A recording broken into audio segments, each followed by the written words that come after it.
start so people can filter into the meeting, into the webinar. It looks like we already have quite a few people. Just give a second. Tarina, I'm assuming I'll just do a few words and then we can get you on board and Arti can get going. I'll pin Arti and Thenmozhi when we're ready to. Sounds good. Good afternoon, evening, everyone. My name is Tara Raghavan. I'm the president of SABA North America, and I'm very, very excited to welcome all of you to this program and also introduce our chair of the Racial Justice Task Force, Tarina Mand, who's also going to be able to introduce our talk about our co-sponsors and talk about how this program came about. And then we'll get started right away with the conversation between Arti and Thenmozhi. Tarina? Good evening, everyone. My name is Tarina Mand. I'm chair of the Racial Justice Task Force for SABA North America. Thank you all for joining us this evening to learn about this important topic on caste. First, I would like to introduce you to your host this evening, Arti Ferreira. Arti is a senior deputy at the City Attorney's Office in San Jose. She's a workers' compensation and employment law attorney where she's been practicing law for 10 years. Her passion for social justice and equity led her to join the Racial Justice Task Force.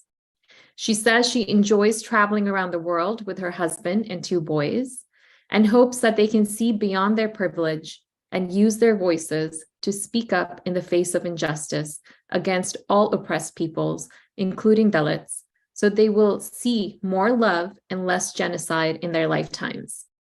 So without further ado, here's Arti to introduce our incredible speaker today. Thank you, Tarina, and thank you all for joining us. Once again, I'm Arti Ferreira, and I'll be your host for this very important conversation about the trauma of caste and how to heal from it. We have a pretty large group that registered today, and I understand many of you may have some questions. If you do, please type them into the chat box and we will try to get to them at the end if there is time. I understand we have about 1 hour.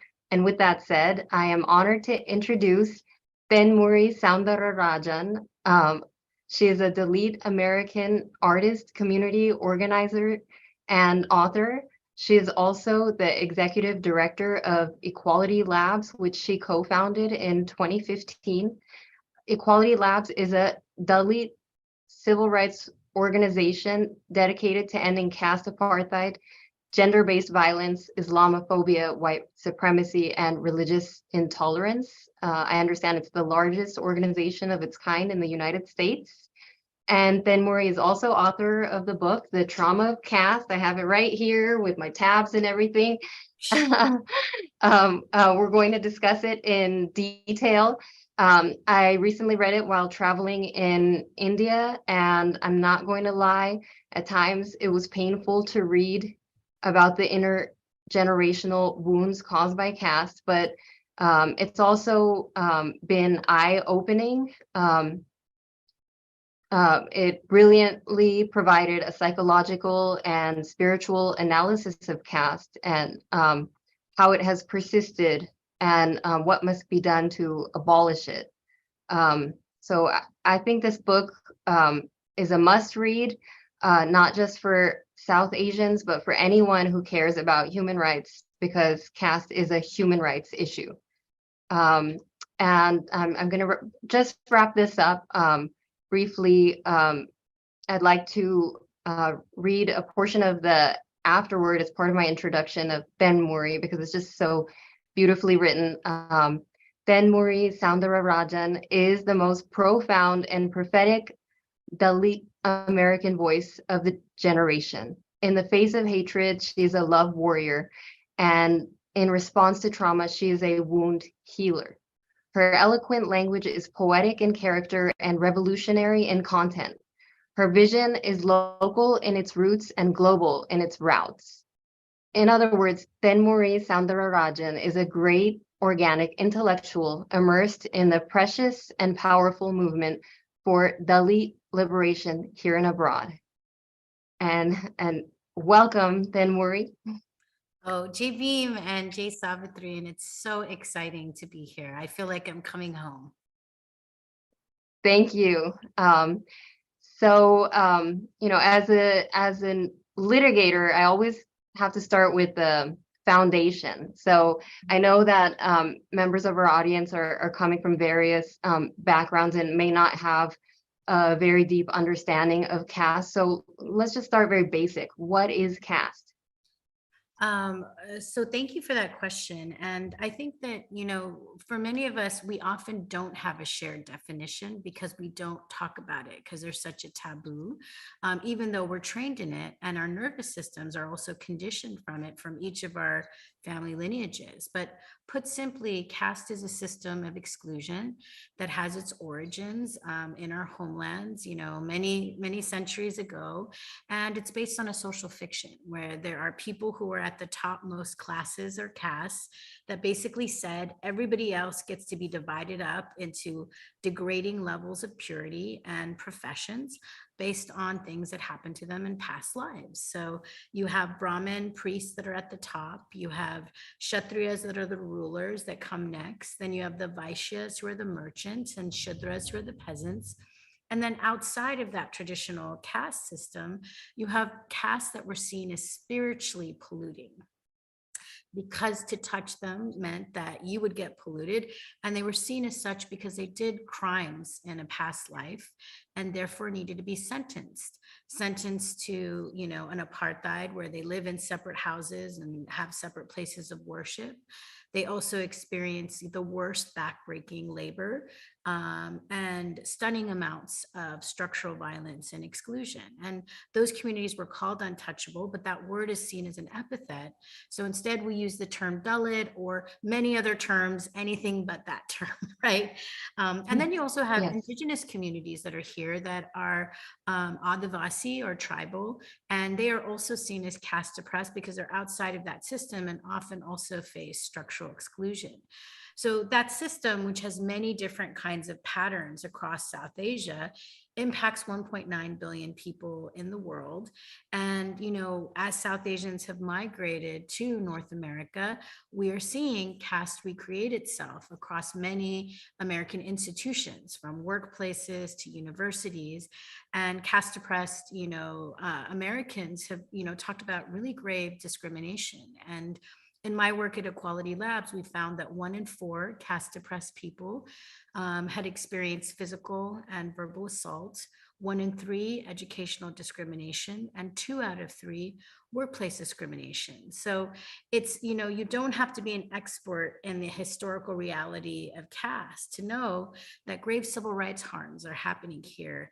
And that's really kind of the heart of our conversation in the United States is, what are we going to do in terms of remedying our historical pain, especially as we brought, you know, this process over here and we're seeing it impact American institutions. Thank you, Thenmozhi. That was a very thorough response, and you actually answered some of the questions I was going to ask you. But I do want to highlight what you said about the carceral nature of caste, that those at the bottom are being punished for sins in a prior life, just so that our audience can understand just how helpless one might feel in that kind of situation. Yeah, I mean, you know, and it's really interesting because, you know, I'm sure as members of SABA, there's a lot of folks that are thinking about different civil rights challenges that South Asian members face, right? And you know, we know that, you know, part of how you deal with grave discrimination is you change the law, right? But, you know, you can change the law, but you also have to change hearts and minds.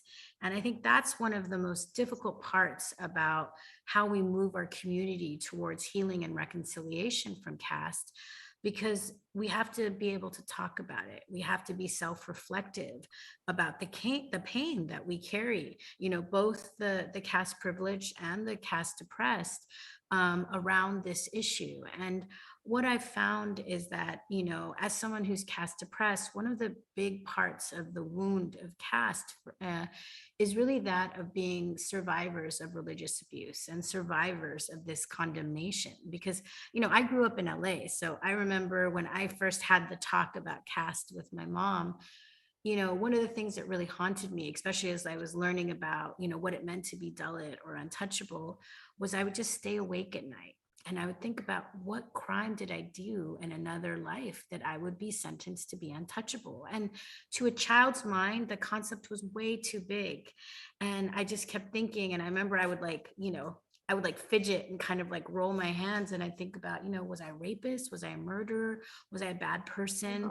And there's a lot of Dalit people and children I've talked to that also struggle with this. And then also the punishment of not feeling like you could properly be in any of our religious or community institutions. Because again, as someone who grew up in California, I saw bullying in K through 12. I got harassed as a university when I came out as Dalit. There's so many aspects of discrimination, from housing discrimination to wage theft to trafficking. So there are consequences when you're out. And I think that pain of that is really difficult, and so I think, grappling with, as a community, of what it means to have this very precise system of exclusion that tells you not only that you are dehumanized, but you don't even have dignity or a divinity. That really is so just painful, But I think when we have the courage to sit through that discomfort and look at that pain, it can be a portal for reconnection and reconciliation. And I really love, civil rights lawyers like Rhonda McGee, who teaches at University of San Francisco, because she turned to mindfulness and Buddhist practice as part of her litigation and civil rights work, because she saw you have to change the law, but also you need containers for people to grieve and to come back to each other. And that happens when you can create space for more meaningful, grounded conversation. And that was also another part of why I wrote this book, is that, we are in this incredible moment of a caste equity civil rights movement. And we're also seeing nervous systems that have been conditioned very differently about how to talk about caste and how to even be in the same, discourse with each other. And I think this is really our challenge as South Asian civil rights advocates, is how do we be the bridge? How do we practice self-reflection and empathy and kindness in order to heal our community from the wound of caste? Thank you, Thenmozhi. Parts of your response just gave me goosebumps, and I am going to ask you more about,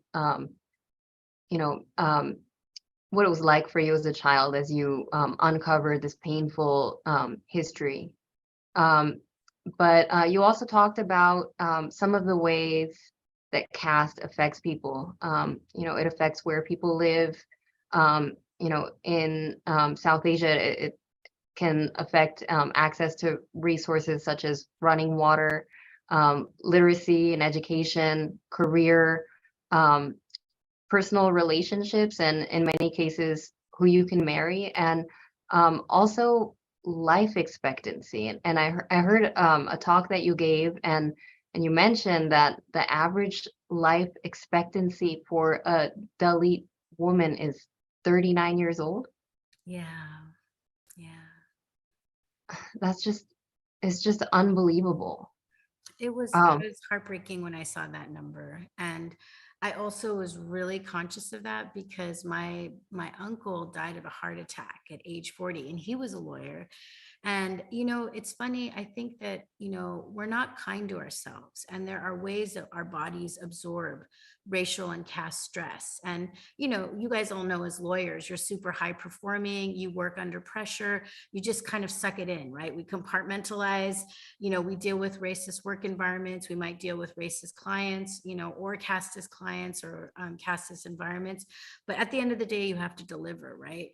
but it's at the end of the day, when you finished all your work, that your body unspools all of that pain and pressure, and it takes a toll on our organs. And I was really thinking about that as I wrote this book, because my mom was diagnosed terminal right as I started writing, with kidney disease. And that's a disease that directly comes from somatic stress. And so I just, the call for healing for us is pretty serious, because I think that we are living in deeply polarized times. And oftentimes, those of us that do civil rights work, we're kind of like the guardians and the last bastions of democracy, right?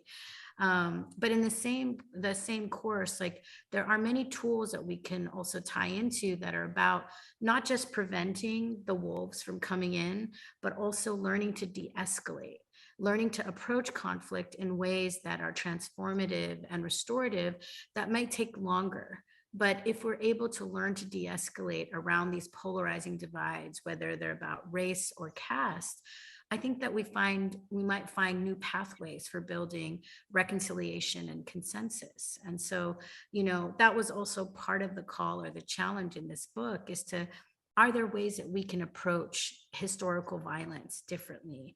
And that trauma that we carry, that often, moves us to act through fight or flight or freeze, as opposed to maybe some more slowed down, more conscious, intentional engagements with each other.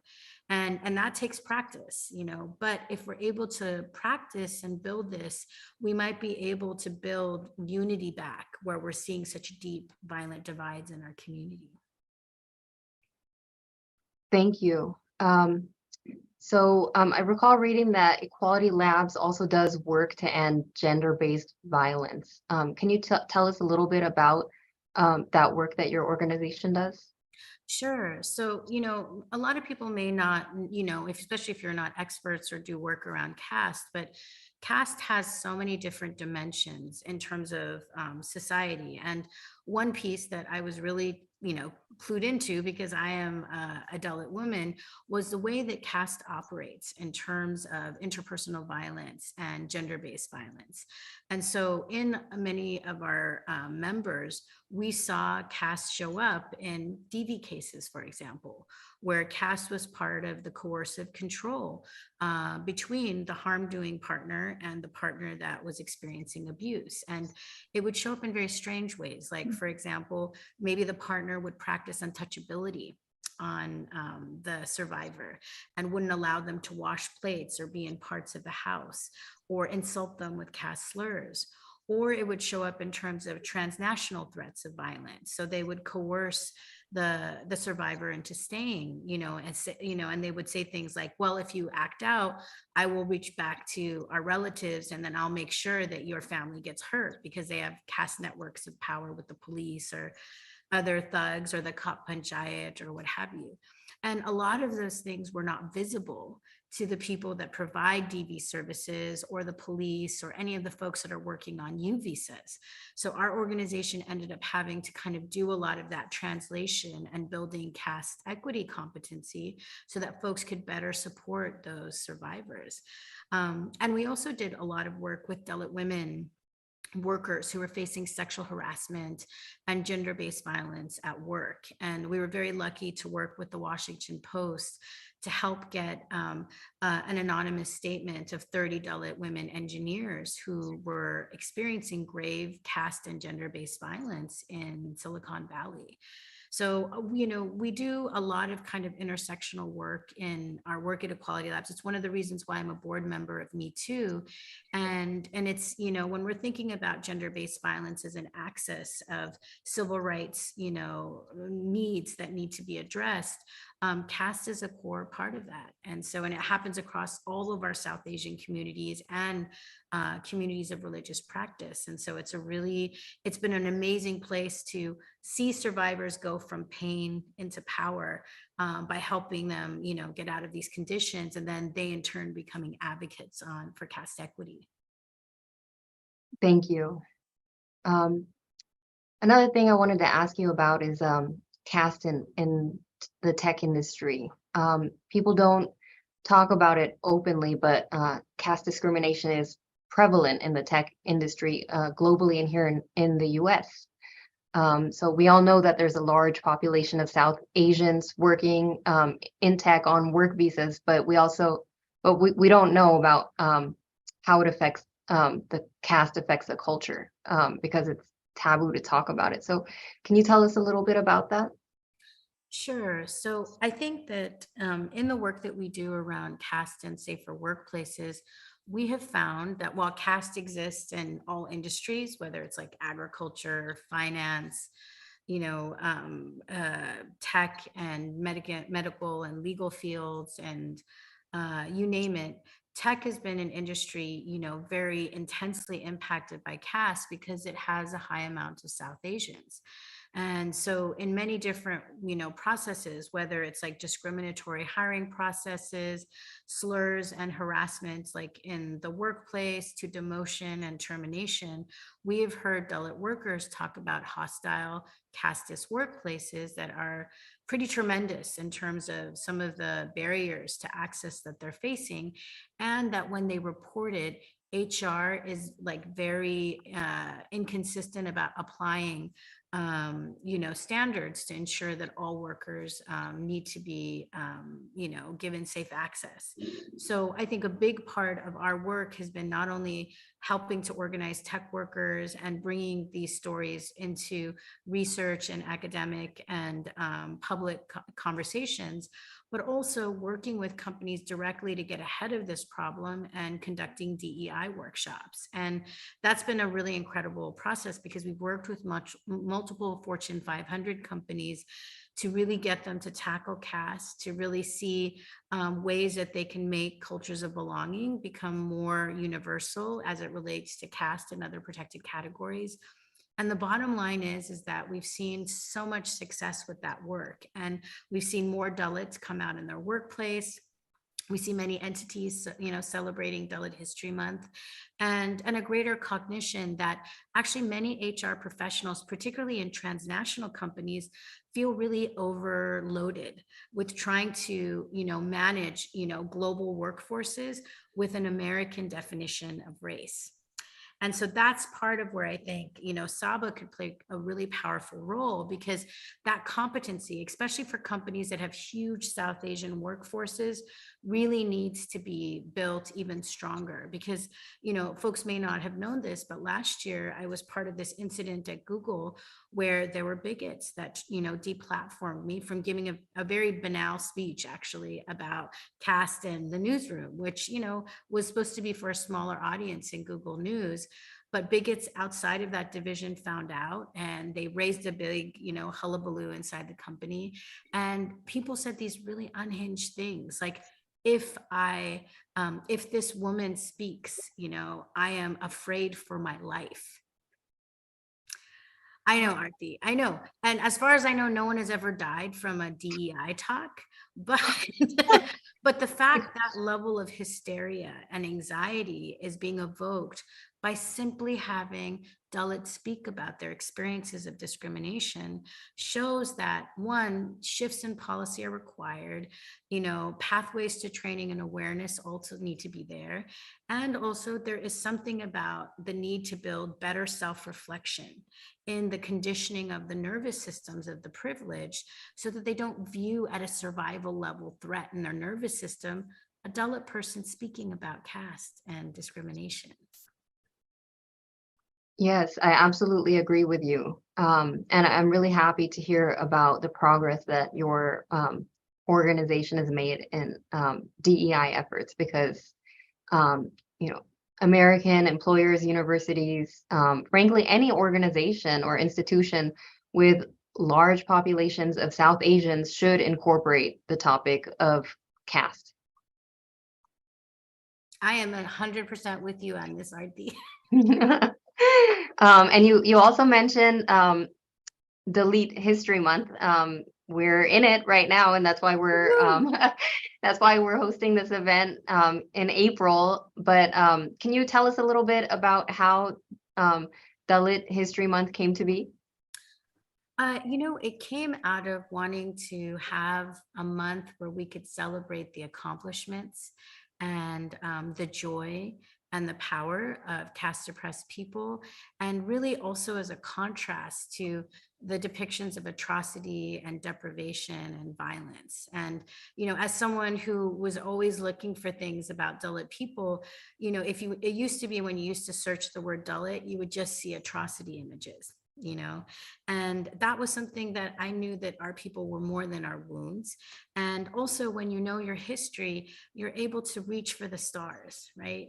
And I think that, Dalit history is actually for all of us in South Asia. And I think sometimes when we don't know these figures, we don't know how long we have had conversations for caste and gender equity in the subcontinent.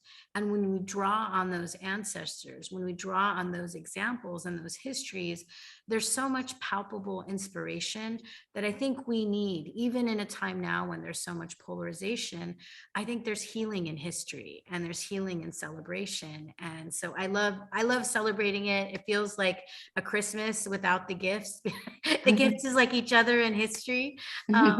But it really was a holiday and a month I wish I had as a child, when I was so hungry for being seen and being heard, and also wanting to be more than the violence. And I'm so excited to see what we've become. Absolutely. And I'm glad that you brought it back to when you were a child, because I was really moved by the part of your book you discussed, what it was like for you as a child to discover your caste while growing up in Southern California. And I related to you as the daughter of Indian immigrants, learning about certain aspects of our heritage in school, and then going back to ask my parents for more information. So can you tell the viewers that story that you shared in your book? Oh, yeah. So, it was funny. I think I was in 5th grade, and I was doing a report on the Bhopal chemical disaster. I don't know if you guys remember that, but it was, for me, really impactful, because at least in LA, it was the first time on TV, like American TV, that you saw brown people, Desi people, and they were upset. That wasn't Indiana Jones and the Temple of Doom, but it was like you were seeing brown people, but it was in such a distressing context. And then every time they would cover it, whether it was in magazines or newspapers or on the TV, they would say the biggest group of people were untouchables. And that word really stuck in my mind. I was like, what is an untouchable? This is so bananas, And then, I looked it up in the encyclopedia, and then I read about what the caste system was, and that sounded horrifying. And, and especially that carceral part, that, it's a crime based on crimes in another life, really stuck with me. And then I just went to my mom really innocently, because I thought, oh, I'm sure that we're the upper caste. And I was like, mom, what caste are we?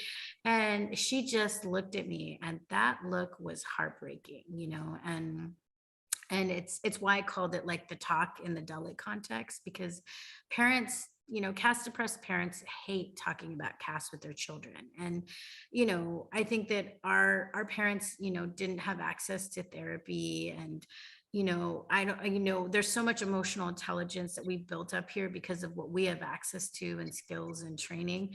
That did not happen for my parents. And they were such traumatized people, and they were living in the closet and were not open about their caste identity. And they thought, maybe if we don't talk about it, our child won't know about it. So I kind of think that they just thought if they just closed their eyes and their ears, it would go away.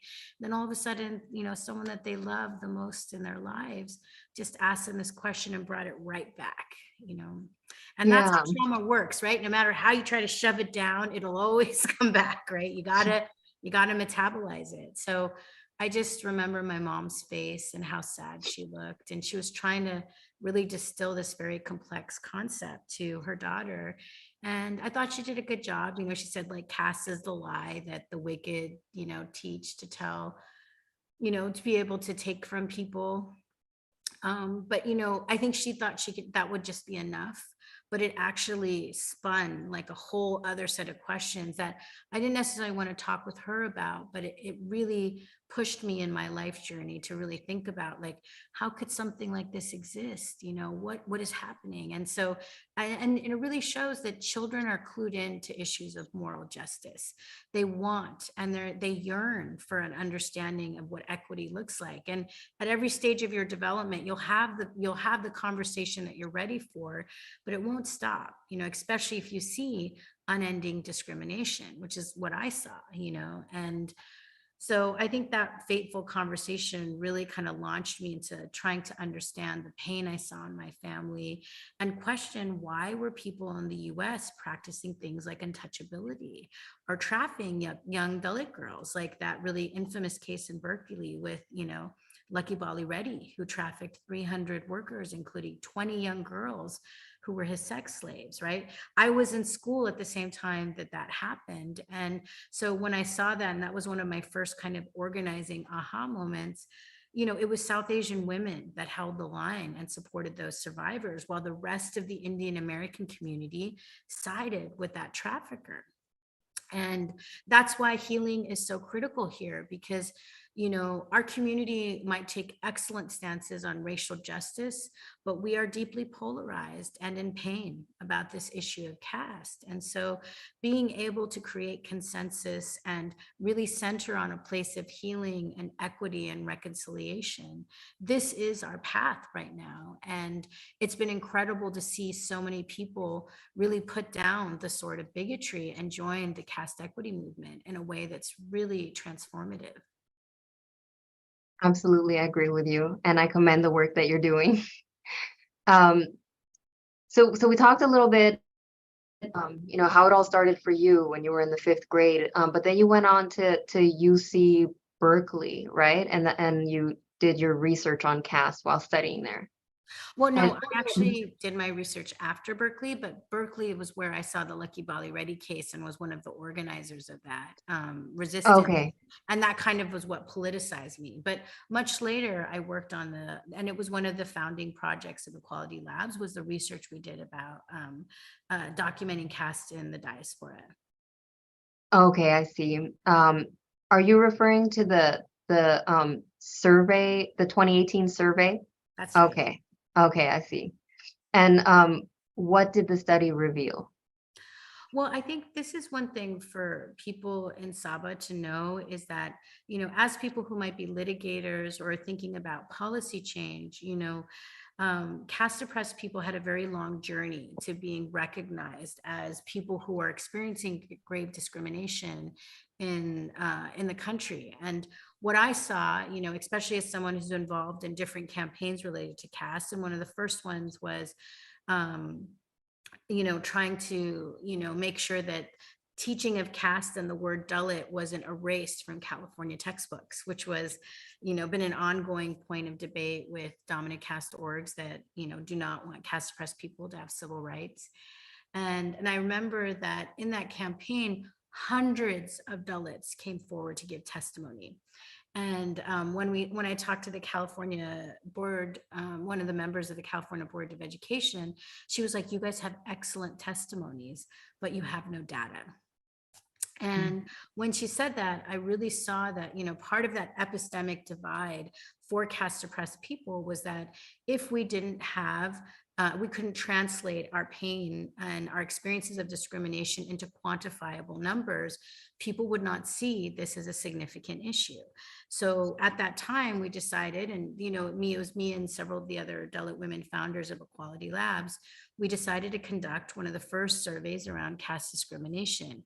And this survey was so controversial. Just, you know, and it's not the place that we are now. Like, we are in a place now where people agree caste discrimination exists and we have to do something. At that time, around 2015, 2016, groups were really opposed to talking about caste. And we faced violence even in conducting the survey. So when we would table at religious institutions, at grocery stores and markets, at community events, and people would insult us. They would like call us slurs. They would like take the iPads that we were collecting data and say, how dare you split the community? There was even an org that went into existential crisis over the survey, and they're like, we can't release the survey. We need to like convene our board. And they're like, if we release this survey, we'll divide our community. And we had to present to the board, you know, data collection is not going to divide a community. The community is already divided because we have Dalit members in your org that are telling us that they feel unsafe. So, you know, just let us, you know, just release the survey. You know, it's not going to say that this org has this, but it'll be part of the data set that we can then collect and build from. And, you know, and we had to, you know, really kind of do this level of community-based organizing even to get to that first data set. But once we did, the numbers were tremendous. And as I mentioned earlier, you know, 1 in 4 people experience physical and verbal assault. 1 in 3 experience educational discrimination, and 2 out of 3 workplace discrimination. And because of that, it wasn't surprising that over half of our Dalit respondents said that they would prefer to live in the closet rather than being out. And that was so personal to me because my parents lived in the closet for years. And it's part of what I observed as a child that made me so passionate about wanting to be, you know, to be out as a Dalit person, was I didn't want anybody else to live that life where you're hidden and you're not your full self, you know? Yes.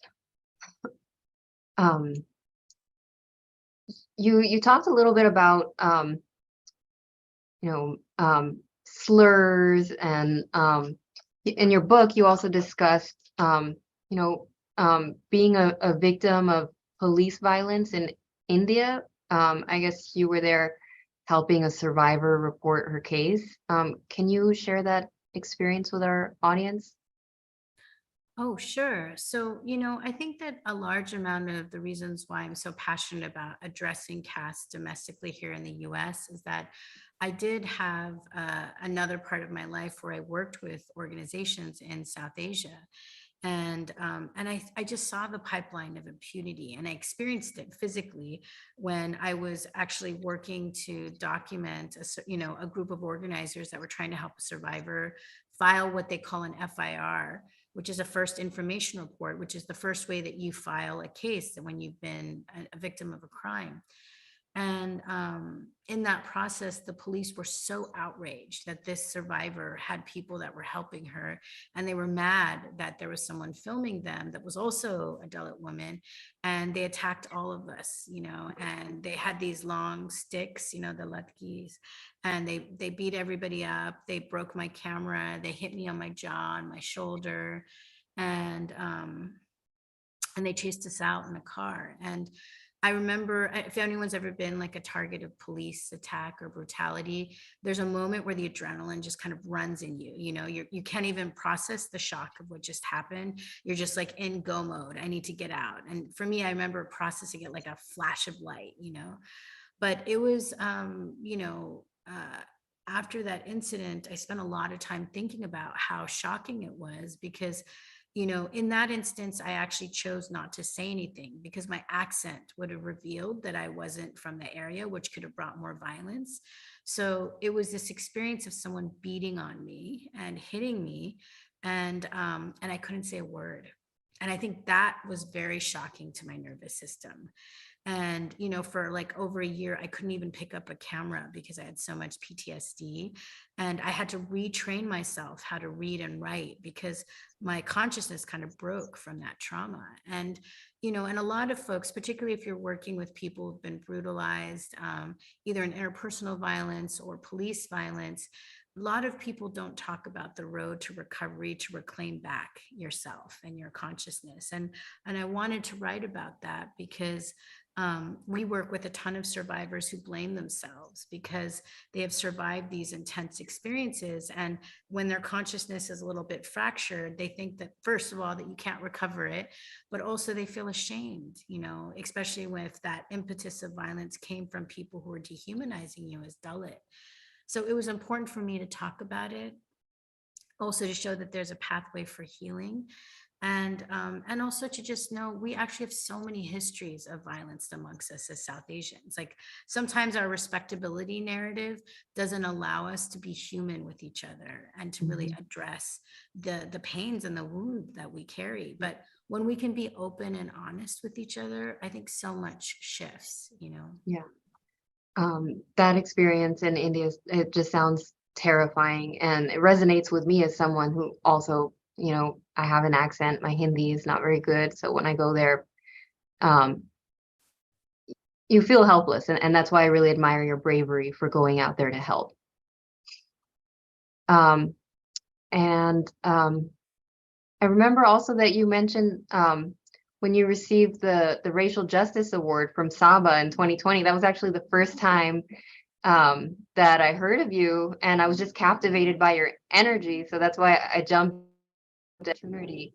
But I remember you also mentioned receiving death threats and being in a witness protection program. Oh, not a witness protection program, but in the Okay. wake of that Google incident that we talked about, Mhm. because both me and, the other impacted person there was the worker and manager, Tanuja Gupta, Mhm. also an incredibly amazing Desi civil rights leader, because she fought to get Dalit History Month reinstated and broke the silence about the systemic caste discrimination. She was retaliated against by management. And the attack was so severe that she resigned in a very public way and then outed the experience to the Washington Post. Oh. And that from that moment, it was kind of a circus between the both of us where we both faced extreme violence and threats for over 2 months. And people tried to attack me. They tried to attack my parents. And I had to live in a safe house for 2 months so that people wouldn't come and hurt my elderly parents. And all of this because we wanted to talk about caste equity. Right.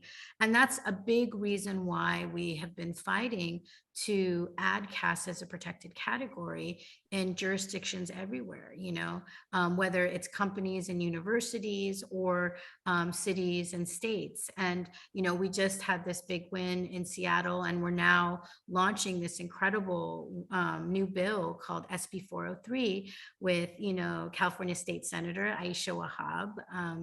And it's an incredible historical moment. And I'm so grateful that SABA has taken this powerful stand for caste equity, because you should have heard the room when everybody heard that SABA was making that statement in Seattle. I think there was like cheers from all over the country.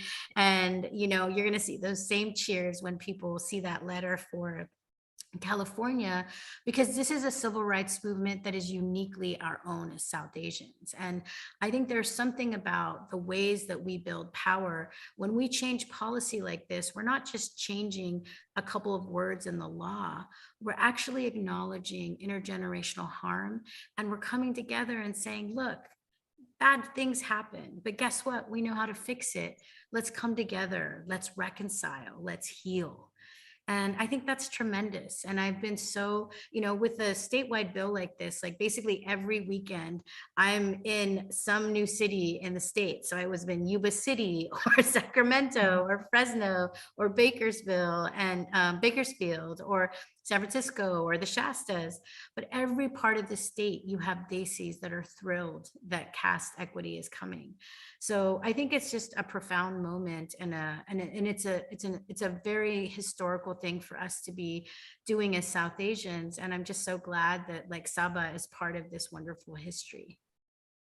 I absolutely agree with you. I'm thrilled about the prospect of SB 403, and it would just make me so proud as a Californian and a South Asian to see this Yes. go forward. Yes.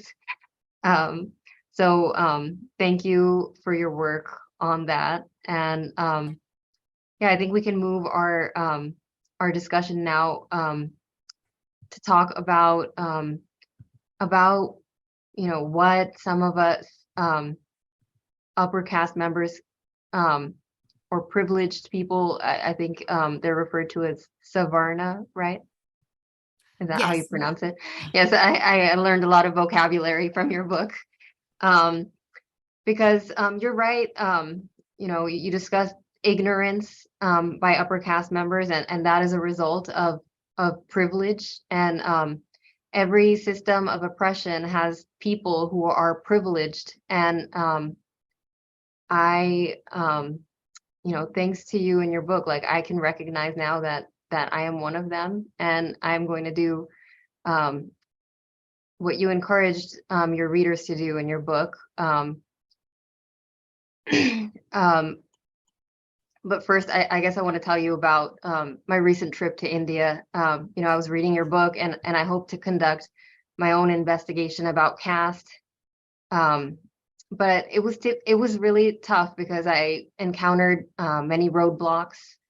I attempted to have conversations about caste with relatives living in India, and at times I was struck with disappointment by self-interested or superficial responses that I got. Making the issue about reservations, which is India's affirmative action system, and how it affects people on the top rather than caste, and how it affects people on the bottom. So in meditation 2 of your book, in the section on Savarna fragility, you suggest that caste privileged people need to understand caste identity by claiming caste as a way to abolish it. And so, I know that I belong to the Kshatriya caste and that I have received many benefits from it. And I know that members of my caste have created harm for caste oppressed people. And I will consider that harm as I work to commit to the freedom of all caste oppressed peoples and make sure that I do no further such harm. And, it's a small, it doesn't seem like much, but, it's a start that can provide an opportunity for dialogue and raise awareness about oppression in our community. And as privileged people, we have a moral duty to act or speak when we see someone being treated unfairly. That's amazing, Aarti. That's such a kind and, just a beautiful act of grace, and I guess, part of what the emotion behind those words is really profound, because I think that that's actually one of the biggest barriers. I feel like, because all of us, taking aside the process of caste, all of us have experiences being people who are privileged on one issue or oppressed on the other.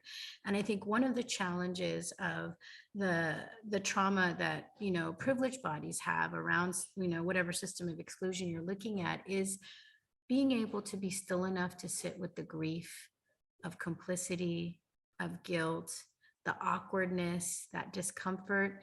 And that's what, that's what I think is so amazing, is that these are just all conditions of a state of mind.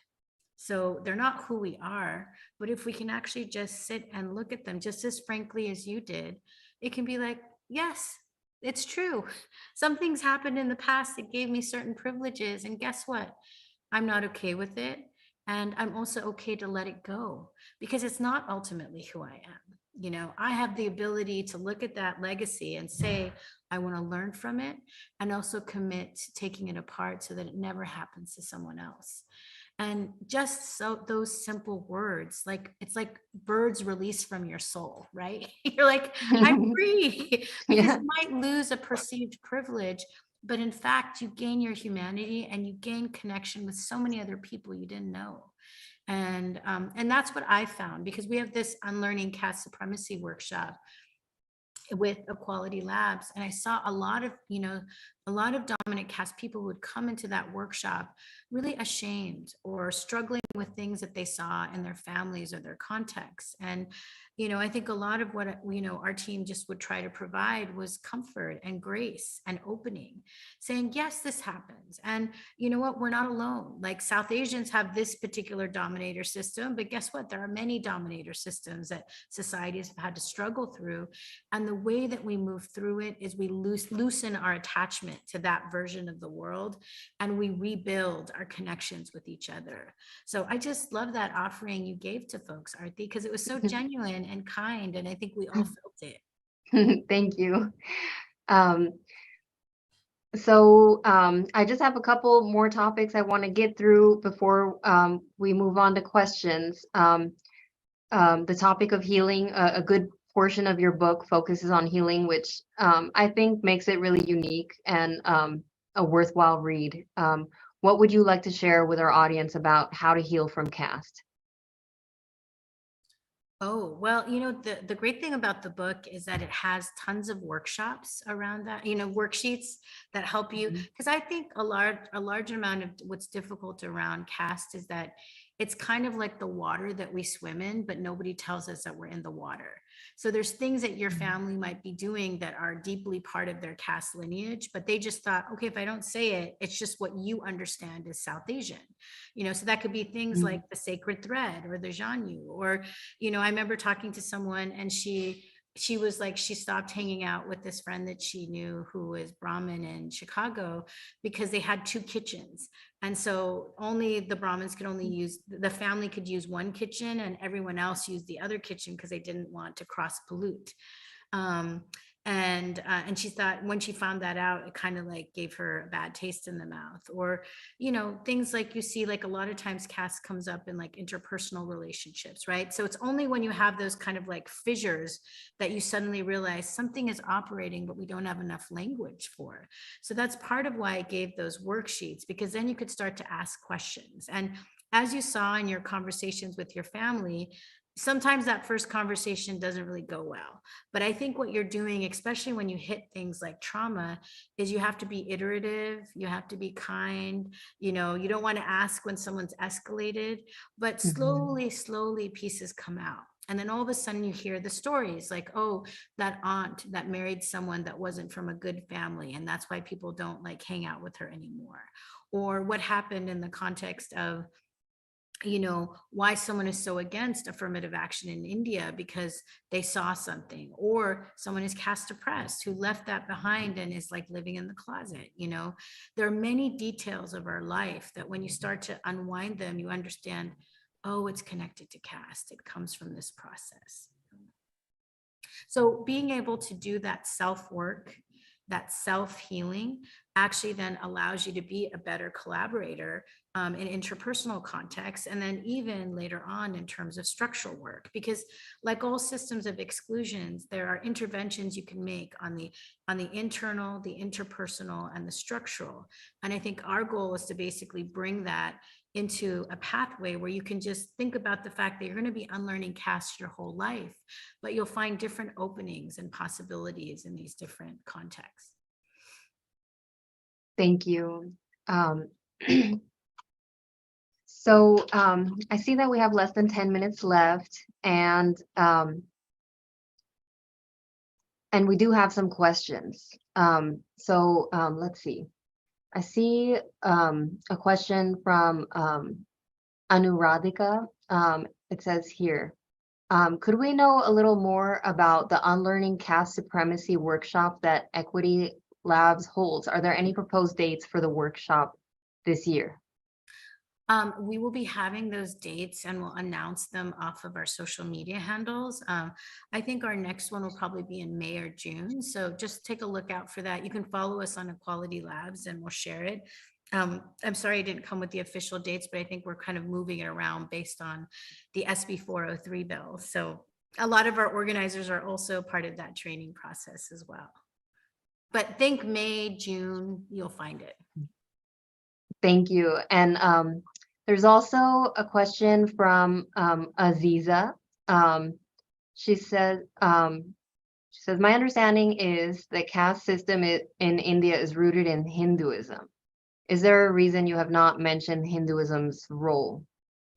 Well, I think that it's important to understand caste really in the modern sense is found now in all religions, and that's what I actually wrote about in this book. I'm someone who was born Hindu and Christian, saw caste in both of those communities of practice, and really the way that we're seeing it, even in the United States, it's a function of it being its own separate system of exclusion. So I don't think it's worthwhile to really take this into the conversation of the religious domain when it's really its own human and civil rights problem. And every in the movement related to caste, it's very strongly caste equity. It's interfaith, it's intercaste, and it's multiracial, because you have survivors of caste discrimination across all of these different communities of religious practice. So, I'm not interested necessarily in, getting into like a scriptural debate or, a religious conversation, because religion is already covered as a protected category. However, with caste, we need to clarify those existing protections for caste suppressed people because of the kinds of grave discrimination we're seeing, from like trafficking to wage theft to discriminatory workplaces to sexual harassment and gender-based violence. And so for those purposes, it's really, and even in the UN governmental standard related to caste, it's really all about focusing on the system that exists now and how we can, remedy the discrimination coming from it. Thank you. And I see a final question from Neha Shah, who's also on our racial. It says here, putting on my labor and employment lawyer and workplace investigator hats, could you identify some specific conduct between the victim and oppressor to look for when investigating claims of caste discrimination? Could you also talk about what caste discrimination might look like outside of South Asian communities? So that is a great question. And just to give you guys some context, there is a distinction between the way caste operates as a social phenomenon. Looks like someone named ST also has a question. So I don't mind staying a little bit longer to answer that question. So, but caste as a social phenomenon in South Asia is actually different than caste as the protected characteristic, because caste as a protected characteristic goes wider than South Asian communities, and it actually impacts any communities that are impacted by discrimination based on birth, work, and descent. So you have caste oppressed communities that experience similar hierarchies like the South Asian caste system in Japan, in Korea, in the continent of Africa, as well as Latin America. And so you see in American case law many instances of people who are experiencing, discrimination, who are from the Somali caste oppressed communities, or the Korean or Japanese caste oppressed communities. So it is important, I think, from a legal perspective, and especially if you're someone doing HR or HR investigation, people who might claim the category of caste is definitely broader than South Asian. And we have many instances of people that have brought that up in many different branches of law, from immigration to discrimination and other forms of litigation. In terms of HR investigation, the kinds of things that we've heard are actually textbook workplace, violations, and HR, things that make up a hostile workplace. So bullying and harassment. So a very common thing we've seen in companies has been the open usage of caste slurs.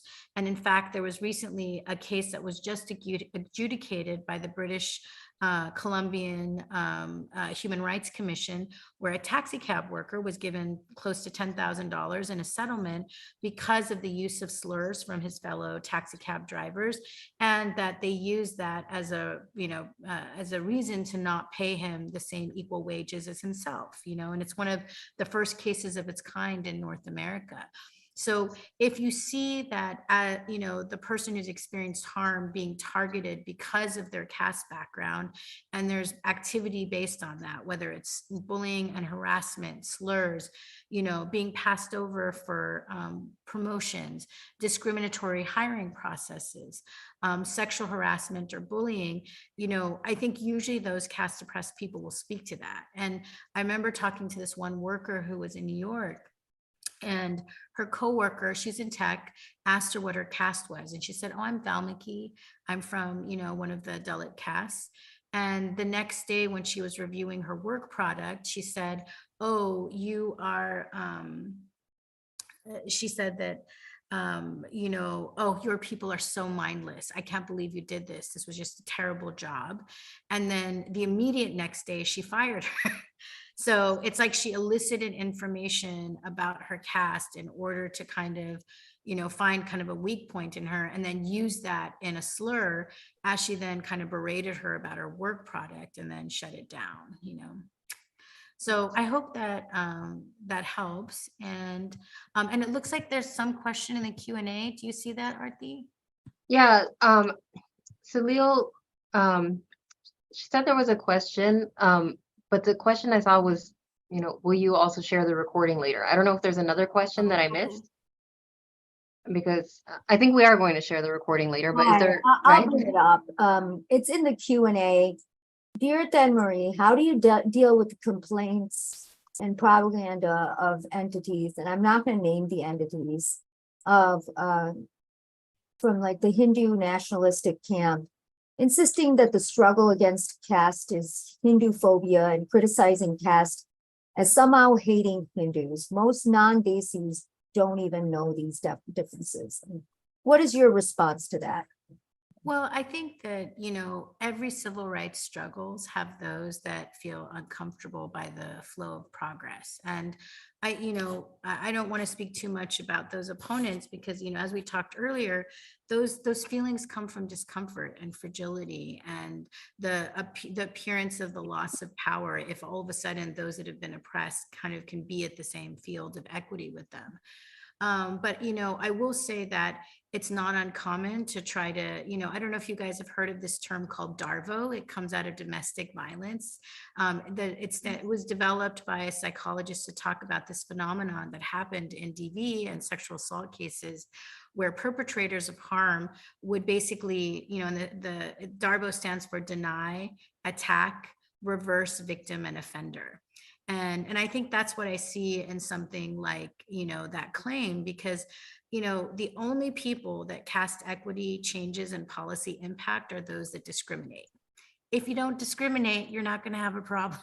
However, I think it really helps to muddy the water and also intimidate people by using terms like that, because it makes it look as if, one group is being targeted. But in fact, many of the advocates for caste equity are actually Hindu Dalits. And this is not, as I mentioned earlier, this isn't a religious issue. This is actually a civil rights issue. And it's a human rights issue. And it's why these movements are intercaste and interfaith and multiracial. So I think that, yes, there are opponents to civil rights, but I actually think there's a greater degree of South Asians and Americans that don't want any significant discrimination to occur at all, especially when you're seeing the kinds of things that we're seeing, which is like wage theft, trafficking, bullying and harassment, and sexual harassment. So I feel like, just like we had to deal with those birthing pains that led to the Civil Rights Act and Title VII and Title IX, we will see this kind of tumult, but we're winning, and we've won so many institutions so far. And it's really up to all of us to kind of really help move our communities from pain to power and move to healing around this issue. And conversations like this are a big part of us building those bridges of reconciliation and an accounting of harms related to caste, but also pathways we might heal. Thank you very much. And if there are no further questions, I thought, yes, I'll close up if you don't mind, Arti. sure. I just had one more positive exercise that I was hoping everyone. Positive exercise sounds yes, good. yes. I thought it would be nice if we could all, type one thing into the chat box. One thing that we can do to support the cause for Dalits. And I also wanted to play a song if I can figure it out after Tara closes up.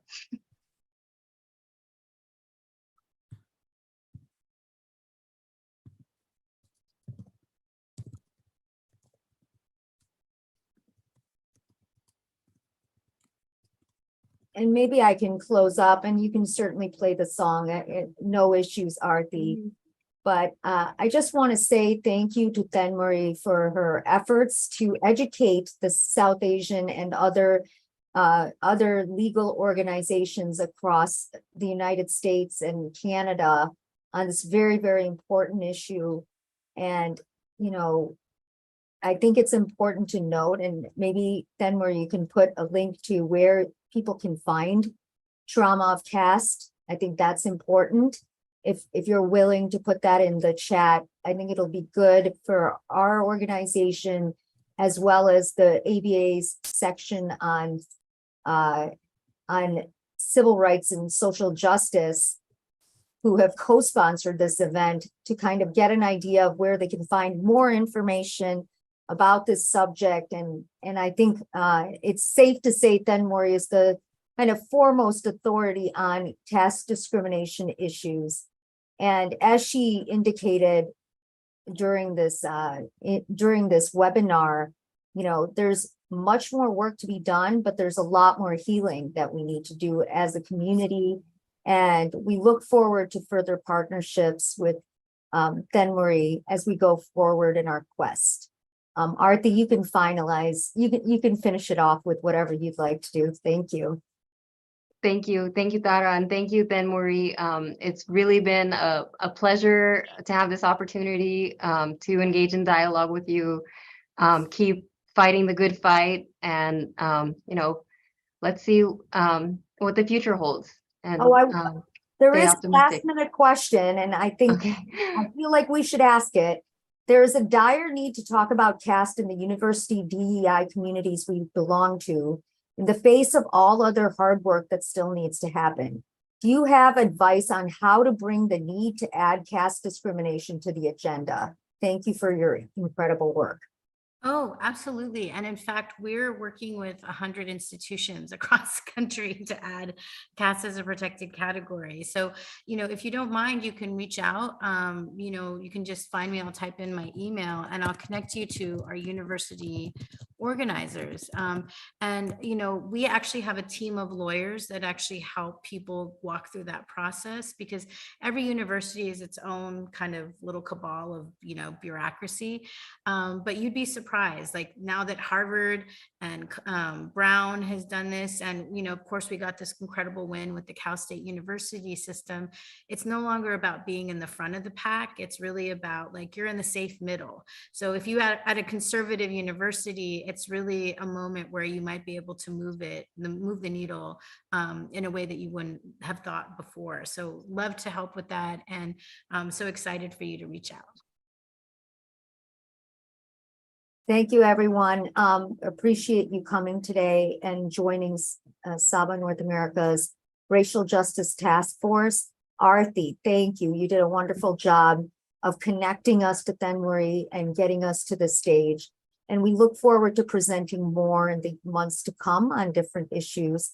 And keep in touch with us. We are advocating on behalf of the community on racial justice issues, including caste, as Thenmozhi knows. And we are hopeful that we can continue this partnership as we go forward in years to come. So thank you and have a good night.